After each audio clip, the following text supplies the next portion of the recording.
As one of the only women to resist Joel Goldberg and live to tell the tale, eventually, Marienne Bellamy is a testament to the quiet strength of a mother's love, surviving the unthinkable and outsmarting her captor to make it home to her daughter. While Joe sought her out simply for the excitement of an affair, she resisted his attempts to encroach on her life and reign without hesitation, heeding Love's warning that Ryan is only the beginning of what Joe will do, but finding herself facing him months later as he stalked her across the world. Marienne rebuked Joe and called him out as a murderer, surprisingly being able to walk away in an attempt to prove that he's not, only to wake up restrained in his apartment and later relocated to a cage where she's left to starve as Joe brings about the end of their story. Luckily, she's discovered by Nadia, and together they weaponize Joe's ego against him to enable Marienne's escape by his own hand, ensuring that he believes she's dead to allow him to let go of that narrative thread. So today I want to talk about Marienne, what attracted Joe to her in the first place, why he fundamentally couldn't let her go, and the significance of her survival being assisted by Nadia. After Joe's first failed affair hit too close to home as he was eyeing the neighbor next door, he took his second attempt out of the house, using Henry as an excuse to volunteer at the library where he met Marienne, a recovered drug addict who grew up in the foster care system and has a daughter herself, sharing custody with her ex, news reporter and narrative controller Ryan Goodwin. Upon learning that Joe grew up periodically homeless and living in poverty, Marienne lets her guard down and admits that she misjudged him, giving him the opening to start proving her wrong in order to shape how she perceives him. Joe starts to infringe on Marienne's life, submitting her artwork for a contest so that she wouldn't miss the deadline, and intervening in a confrontation with her abusive ex-husband, but she tries to set boundaries, asserting for him to butt out. He doesn't, as he secretly tries to sabotage Ryan to no avail, and butts right back in after Ryan weaponizes the court system against Marienne to take full custody of their daughter Juliet and move out of state. Joe catches her on a curb, contemplating a relapse but capable of overcoming the urge herself as he's truly no help, considering he actually capitalizes on the moment to confess to killing his abusive stepfather as a child and announcing that his marriage is over, casually dropping all of this on Marienne when she has enough on her plate and she's at her most vulnerable. And backfiring for Joe as it leads Marienne to realize that he was right, she can't give up on Juliet and let her feel that her mother could ever abandon her. While Marienne plans to follow Ryan and Juliet, living out of her car if she has to stay close to and fight for her daughter, Joe can't let Marienne get away as he's still entangled with Love and Madre and Linda. So he murders Ryan, unmasking himself before stabbing Ryan in the chest and declaring,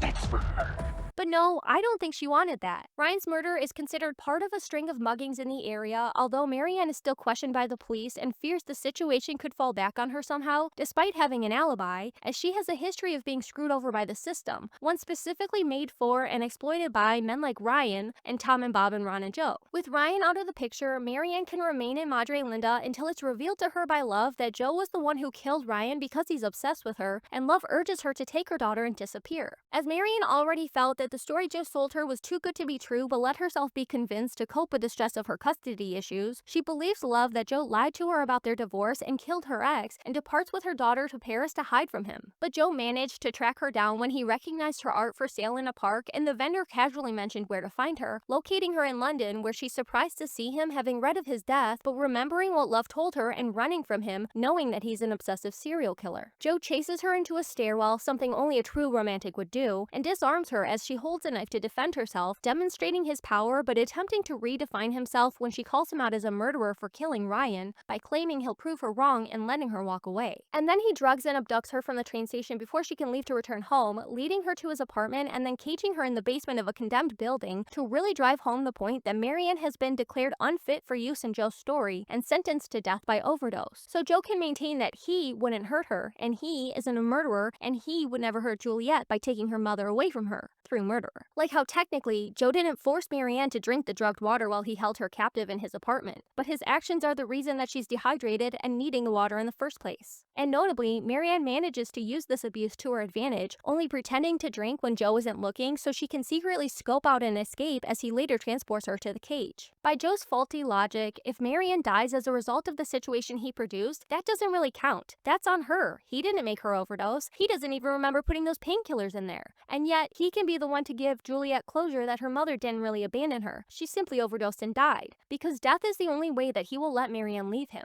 Joe recalls his lesson on the missing white woman syndrome to feel confident that nobody will come looking for Marienne when she disappears, covering as if she's gone on a bender after a relapse. When she's locked in the cage and wasting away, holding on to the thought of her daughter as she loses grasp on everything else, Joe is out chasing Kate, a woman not as healed from her abusive relationship with her father as Marienne turned out to be. Holding on to daydreams of Juliet, Marienne is discovered by Nadia, who has become suspicious of Joe after he solved a string of murders and literally saved Lady Phoebe by identifying what he would do if he were her stalker trying to kidnap her, a massive red flag that Nadia notices and further investigates, leading to Marienne, who confirms that her suspicious professor is in fact sketchy as fuck and a full-on serial killer. Marienne warns Nadia that they can't call the police as she knows her own record won't look good for her and Joe is an obsessive stalker who would always come after her. And Nadia knows that she found the key in the first place by breaking into her professor's apartment after watching him be deemed a hero in front of the police by a woman who could have him bailed out before he's even booked. So Nadia believes Marienne just as Marienne believed Love because she already felt like something was off with Joe.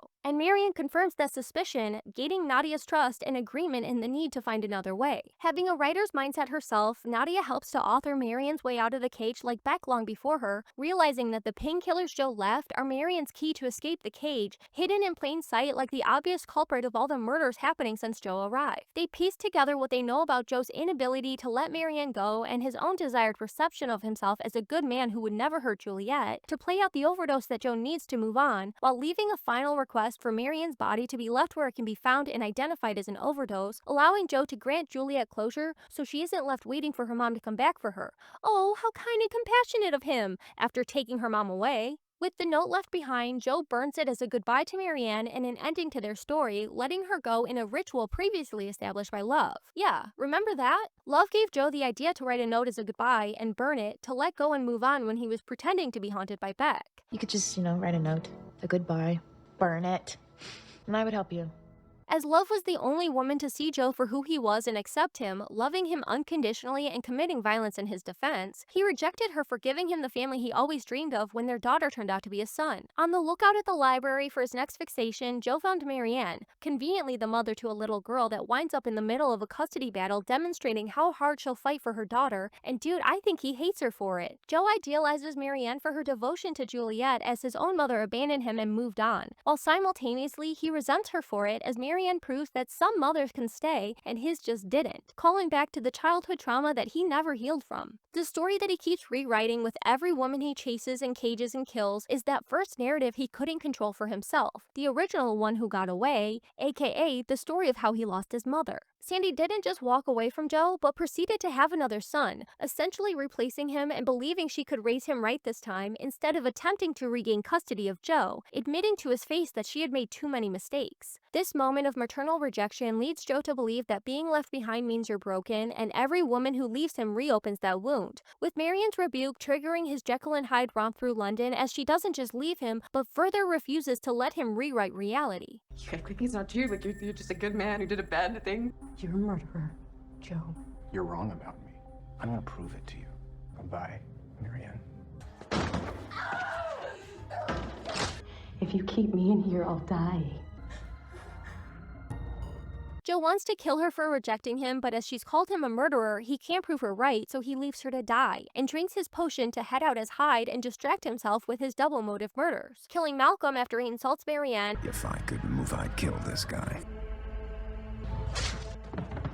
And then killing Simon when it's discovered that he used drugs to abuse young artists and take credit for their work. After all the cruelty that it takes to cage her and keep her from her child, there's no world where Joe loved Marienne. Once he dumps her body and kills off Jonathan Moore so he can move on with Kate, Joe picks up Henry to once again play out the happy family fantasy he was searching for, hinging on his interest in the compromising potential of Kate compared to the previous uncontrollable killer Love. While Joe gets to live a life of luxury back home in New York, being handed Mooney's bookstore and boasted as Prince Charming for holding Kate's handbag, Marienne must remain hidden, refraining from sharing her art out of fear that Joe could discover she's alive and come after her again. Not only does she fear that he could find them, but she fears that her daughter could ever meet somebody like Joe. She says as much when Joe spoils his shot at a second chance after 3 years, leading himself to be caged by Kate, where he faces his victims testifying to his crimes and abuses. First, he hears from Nadia, who he previously framed for killing Reese Montrose and her boyfriend Eddie at the end of season 4 as punishment for her suspicions and snooping around his apartment. At 19 years old, about the same age as Kate when she was playing the prodigy, Nadia was naive about who she was dealing with and fell victim to Joe utilizing the Lockwood wealth to frame her for his own crimes and silence her. But before he walked away, he told her,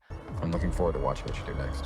And what she does next is trap him in a cage like he did to her and wonder if Marienne Bellamy ever haunts him, a name she has no reason to know, as she reappears after 3 long years to confront and deconstruct Joe. And let's set the record straight, "You should have killed me better" is intentional phrasing. Joe left Marienne to die. That was his method of trying to kill her. And clearly, it was not an effective method considering they fooled him and she managed to survive. But he did try to kill her by leaving her to die. Just as he did when Candace returned from the dead, Joe tries to rewrite their history, insisting that he kept Marienne sober and made her better because he loved her, highlighting that he ensured she got custody of her daughter, which he did by murdering Ryan, while overlooking the fact that he then abducted and killed her, forever separating her from that daughter. If he had it his way, which he didn't because he's dumb and he sucks. With the roles reversed as Marienne faces Joe trapped in the cage, she calls him out for the abuser that he is, having the same first-hand experience as Candace to come back and challenge his character. But Joe's internally reinforced his idea of himself and stares off, thinking some bullshit for sure, before insisting that he saved Marienne, and he has spent his entire life saving women like her from abusive men, forever differentiating himself from his stepfather and Ryan and Ron. As a child, Joe had asked his mother, Sandy, why she kept coming back to his abusive stepfather, but once he grows into an abuser himself, his behavior reveals that it's not so easy to just walk away from an abusive relationship, as Joe refuses to let any woman leave him of their own volition.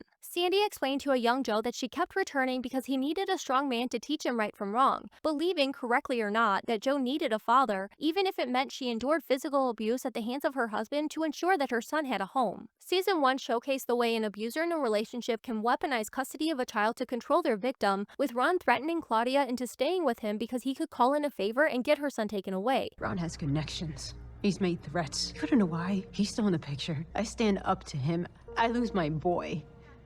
Forcing her to stay in an abusive relationship that she turns to drugs to cope with. Notice how then, Joe plays the nice guy neighbor and he helps Claudia avoid her abuser while she detoxes in the cage. But fast forward to his own relationship and Joe as the oppressor traps Marienne in the cage herself, giving her the painkillers to overdose. And contrary to simple appearances, Joe doesn't let Beck walk away from him when she dumps him after he followed her. She hasn't rejected him, not really, just the suffocation of their everythingship at that time. So he shows up to say that he can give her space and then proceeds to keep tabs on her Facebook until she's ready to regress and return to him, but still later killing her after she does see the real him and rejects him for it. And then he repeats the process, sticking around LA after Love dumped him as well Bettelheim, knowing she hasn't rejected the real him and just waiting it out until she comes running back to accept him. Through pursuing Marienne, Joe's tactics escalate and he's exposed as so cruel and controlling that he would stalk her to another continent to kill her, as he's incapable of letting her go. He admired Marienne for her devotion to her daughter and then used it to punish her when she rejected him, ripping her from the thing she loved most. But unlike Joe's mother, who moved on with her life after relinquishing her custody rights and giving up Joe to a boys' home, Marienne wouldn't let go and found a way back to her daughter, later proving that keeping her child safe really was all that mattered to her, as she sacrificed sharing her art to live a life in hiding and avoid being found again by Joe, who by contrast can't stop cheating on his son's mothers and killing them before leaving his kid to flee the country. Marienne was going to leave Madre Linda to stay close to her daughter, and she ran with Juliet to keep her safe from Joe. But Joe can't stop leaving his son behind, despite insisting repeatedly how that is the cause of his own trauma. He chased Marienne to Paris to reunite with her like he tracked down his mother, hoping she would thank him and embrace him for saving her, only to be rejected again, but this time being big enough to stop her from leaving. He couldn't let her walk away again, but killing her would prove her right about him, the worst thing a woman could be, so he left her to kill herself. Once Marienne is taken care of and Joe's moved on from his mommy issues, he can embrace Kate to replace Love as Henry's mother until he decides she's disposable too, disregarding his son's love for Kate and attachment to her, just as he did when he returned to New York and ripped Henry from Dante and Lansing's loving home. Joe tries his best to kill Kate, who does survive, so I guess you should have killed her better, Joe, before abandoning his son once again to flee the consequences of his actions. While Joe believes he'll be the one that gets away, rejecting Marianne's account of him as an abuser before trying to kill his wife, Louisa's new old-found insight allows her to outright and outwit Joe,